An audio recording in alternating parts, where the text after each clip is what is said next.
wabarakatuh saya ucapkan kepada Dr. Abdullah dan rakan-rakan yang saya kasihi sekalian.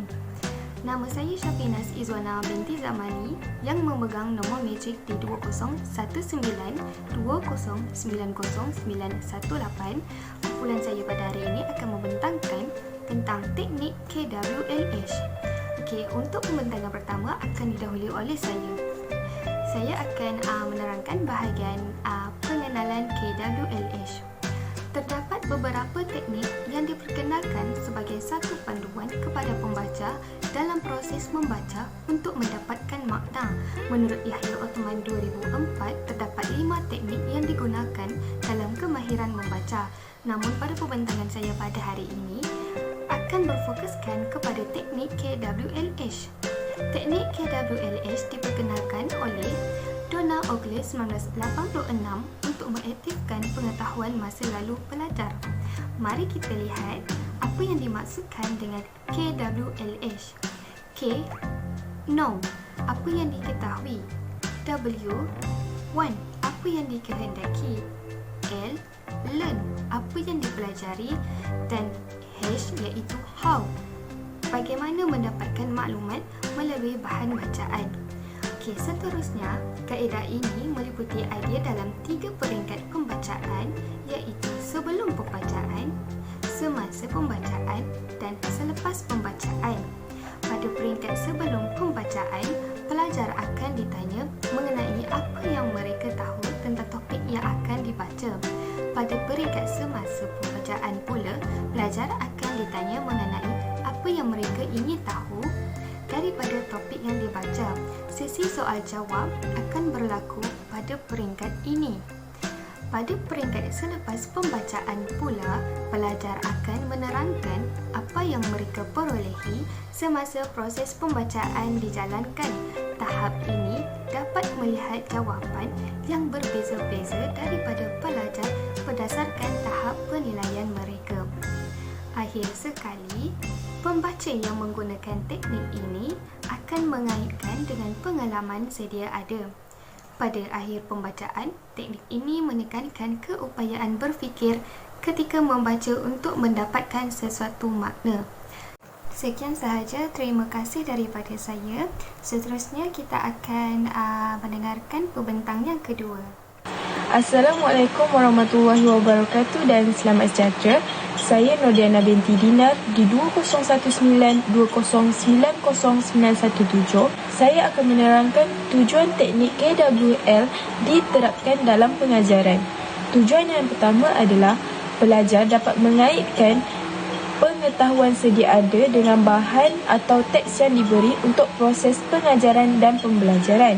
Yang kedua, pelajar sendiri dapat menentukan apa yang diperolehi daripada bahan atau teks yang disediakan dalam proses pengajaran dan pembelajaran.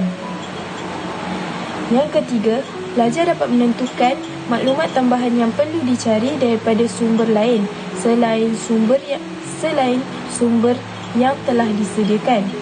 Dan yang keempat adalah pelajar dapat mengetahui apa yang diperoleh daripada bahan yang sedang diberikan semasa pengajaran dan pembelajaran. Pelaksanaan teknik ini dalam bilik darjah ataupun penggunaan secara individu bagi tujuan pembacaan secara kritikal, ia tertumpu kepada penggunaan KWL itu sendiri. Antaranya adalah K sebagai known, iaitu apakah yang saya ketahui. Dalam langkah K ini, seseorang pembaca akan bertanya kepada dirinya apa yang sudah diketahui tentang topik yang sedang dikaji. Manakala W sebagai what, iaitu apakah yang ingin saya ketahui. Dalam langkah W, pembaca akan berfikir secara analitikal, iaitu dengan bertanyakan soalan kepada diri sendiri tentang topik yang sedang dikaji.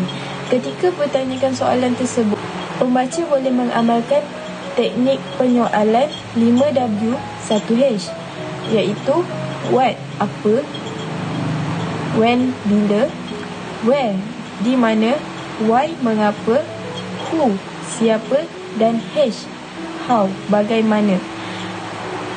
Manakala L pula, iaitu L pula sebagai learn, iaitu apakah yang telah saya pelajari.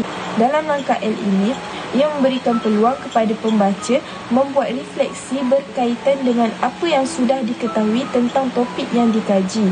Berdasarkan maklumat baharu yang diperolehi dan berdasarkan juga pengetahuan sedia ada berkaitan sesuatu topik, bolehlah pembaca membuat kesimpulan baharu mengenai topik yang dikaji itu. Terdapat juga langkah penyediaan bagi teknik KWL ini. Antara langkah-langkah membaca menggunakan teknik KWL ini, pertama adalah dengan mengenal pasti bahan yang hendak dibaca. Adakah bahan itu artikel, rencana, petikan, buku atau sebagainya. Yang kedua, cuba catatkan maklumat yang diketahui berkenaan tajuk itu, atau cuba sebutkan perkara-perkara yang telah diketahui tentang tajuk. Pembaca juga boleh membuat binaan soalan-soalan yang mereka ingin dapatkan daripada maklumat dari teks berkenaan. Yang ketiga adalah baca teks berkenaan dan catatkan maklumat-maklumat yang anda dapati.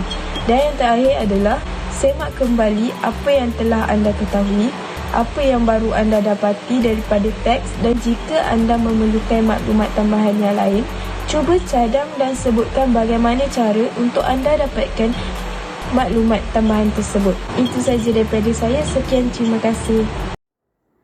Assalamualaikum dan salam sejahtera. Saya Siti Nurhafizah binti Abdul Sufyan, mengangkat matriks di 2009 2009-0934. Baiklah, di sini saya akan teruskan lagi ke bahagian kelebihan teknik KWL ataupun Know What and Learn. Dalam kelebihan teknik tersebut terdapat 4 kebaikan yang yang kami dapati. Antaranya ialah membantu pelajar mencipta pembacaan yang lebih efektif untuk diri sendiri. Teknik KWL ni merupakan salah satu teknik yang digunakan untuk membuat bahan bantu mengajar. Teknik ini sangat sesuai dijalankan dalam proses pengajaran dan pembelajaran di dalam kelas. Hal ini kerana ianya dapat membantu pelajar tersebut mencipta pembacaan yang lebih efektif untuk diri mereka sendiri.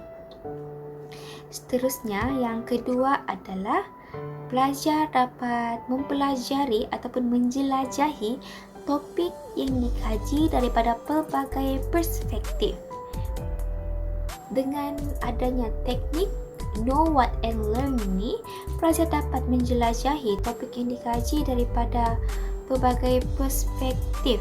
Sebagai contoh, dalam pelajaran sastra, pelajar akan mempelajari nilai dari semua sudut atau aspek yang ingin mereka ketahui. Sebagai contoh, dalam sastra ni kita ada cerpen. Dalam cerpen tersebut, pelajar akan mencari apa nilainya, apa temanya, apa kronologi cerita dan apa pengakhiran cerita tersebut. Dengan itu, setelah mereka selesai membaca semua, mereka akan dapat menggambarkan cerita tersebut secara lebih berkesan ataupun mudah untuk mereka fahami. Yang ketiga adalah membantu pembaca memahami dengan lebih mendalam lagi mengenai sesuatu topik yang mereka kaji. Semasa proses PDP dijalankan ataupun dilaksanakan, pelajar ni hanya tertumpu kepada bahan bantu mengajar sahaja. Hal ini kerana bahan bantu mengajar yang menarik dapat menarik perhatian ataupun tumpuan pelajar terhadap apa yang guru sampaikan dengan lebih baik. Oleh hal yang demikian, mereka dapat memahami isi tersebut dengan lebih mudah dan lebih baik. Kelebihan keempat ataupun kelebihan terakhir yang terdapat dalam teknik Know What and Learn adalah dapat membantu pembaca membuat kesimpulan baharu mengenai topik yang mereka kaji. Dalam teknik Know What Know, What and Learn ni sudah dibincangkan tadi, ianya sangat sesuai digunakan dalam mata pelajaran sastra.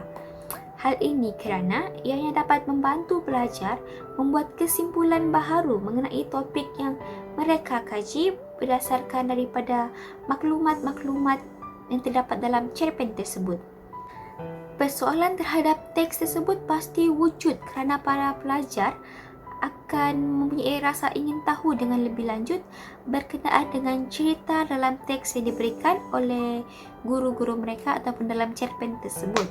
Kadangkala cerpen yang ditulis ni mengandungi perkara-perkara yang sangat sukar untuk dipahami dengan menggunakan cara pengolahan cerita yang terlalu sukar untuk difahami dan ianya boleh mengambil masa yang lama untuk memahami cerpen tersebut.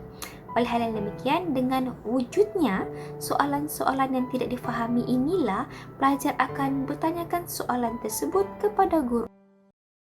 Baiklah, seterusnya saya akan menerangkan mengapakah teknik KWLH ini diperlukan. Yang pertama, ianya penting bagi membantu guru dalam proses pengajaran dan pembelajaran di dalam kelas. Ianya memainkan peranan penting untuk membantu guru dalam proses pengajaran dan pembelajaran. Selain itu, pelajar akan mudah memahami terhadap topik yang dipelajari dan mereka akan memberikan sepenuh perhatian terhadap apa yang akan guru diajarkan di dalam kelas. Sesi pembelajaran yang akan berlaku juga akan mudah difahami serta isi pengajaran dan pembelajaran mudah dihadam oleh pelajar dan seterusnya diterima baik oleh pelajar. Teknik pengajaran ini sangat membantu guru dalam proses pengajaran dan pembelajaran. Yang kedua, bagi mengawal disiplin pelajar semasa proses pengajaran dan pembelajaran sedang berlangsung. Melalui teknik ini, pelajar akan memberi perhatian dan kerjasama kepada pengajaran dan pembelajaran yang sedang berlangsung di dalam kelas. Hal ini sekaligus akan melahirkan satu interaksi dan kerjasama antara pelajar dengan guru dan pelajar dengan pelajar. Pelajar dan guru akan saling bekerjasama dan melahirkan satu interaksi semasa sesi pembelajaran sedang berlangsung dan ianya akan diterima baik oleh para pelajar.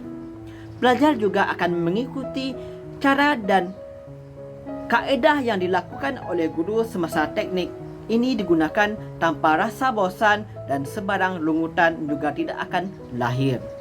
Yang ketiga, mengurangkan kebosanan pelajar semasa proses pengajaran dan pembelajaran sedang berlangsung. Kaedah yang digunakan oleh guru ini sekaligus akan menarik perhatian pelajar untuk belajar. Mereka akan tertarik dengan bahan bantu mengajar yang dibawa oleh guru ke dalam kelas dan mereka akan belajar bersungguh-sungguh.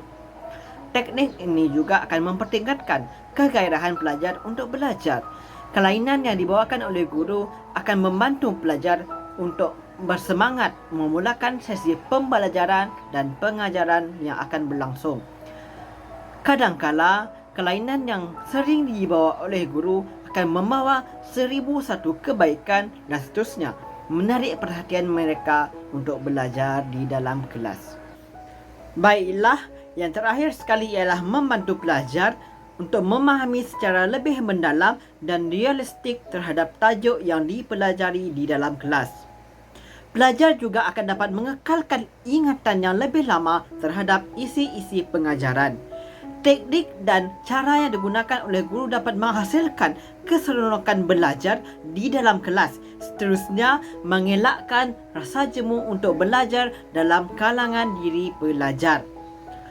Demikian juga berkaitan dengan tajuk yang akan diajar oleh guru.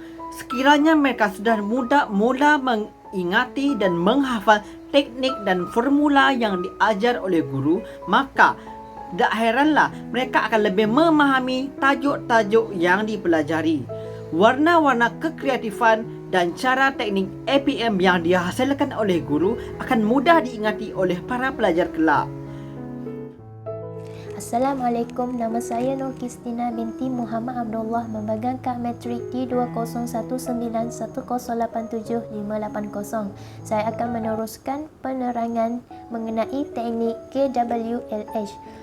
saya akan menerangkan apakah kelemahan menerusi teknik KWLH ini. Kelemahan ini dapat dilihat daripada sikap pelajar atau pembaca yang enggan mengikuti prosedur yang telah ditentukan oleh guru. Hal ini demikian kerana setiap kali mengikuti langkah-langkah yang telah ditentukan, pelajar akan membaca dan mencatat apa yang diperolehi menerusi pembacaan teks atau sebagainya. Teknik KWLH ini mengandungi 3 peringkat iaitu Know, What and Learn. Setiap peringkat memerlukan pelajar untuk membaca dan mencatat apa yang diketahui dan apa yang difahami oleh pelajar. Situasi ini telah memakan masa yang agak lama dan membosan. Daya tumpuan pelajar akan semakin berkurangan. Selain itu, teknik KWLH ini hanya sesuai untuk subjek yang berkaitan dengan penggunaan teks seperti membaca yang berkaitan dengan buku-buku ilmiah sahaja seperti sejarah dan geografi. Skop untuk menggunakan teknik ini kepada subjek lain agak terbatas, misalnya matematik. Telah mengetahui apa itu teknik KWLH. Kesimpulannya, teknik pembacaan iaitu teknik KWLH membolehkan pelajar untuk mengaitkan pemahaman mereka yang sedia ada dengan apa yang dibaca dan menentukan apa yang diperolehi daripada pembacaannya. Seterusnya, pelajar dapat menentukan bahan yang perlu dibaca sekiranya ingin mendapatkan maklumat tambahan. Pelajar dibiasakan menggunakan borang sekiranya dikehendaki menggunakan teknik KWLH. Dalam proses pembelajaran, pengetahuan sedia ada amat penting untuk meningkatkan keupayaan pemahaman pengetahuan dan maklumat berdasarkan bahan atau teks yang dibaca. Daripada teknik ini, pelajar dapat menentukan apa yang diperoleh daripada pembacaannya dan seterusnya menentukan apakah sumber bahan yang perlu dibaca lagi. Sekian, itu sahaja daripada kumpulan kami. Terima kasih.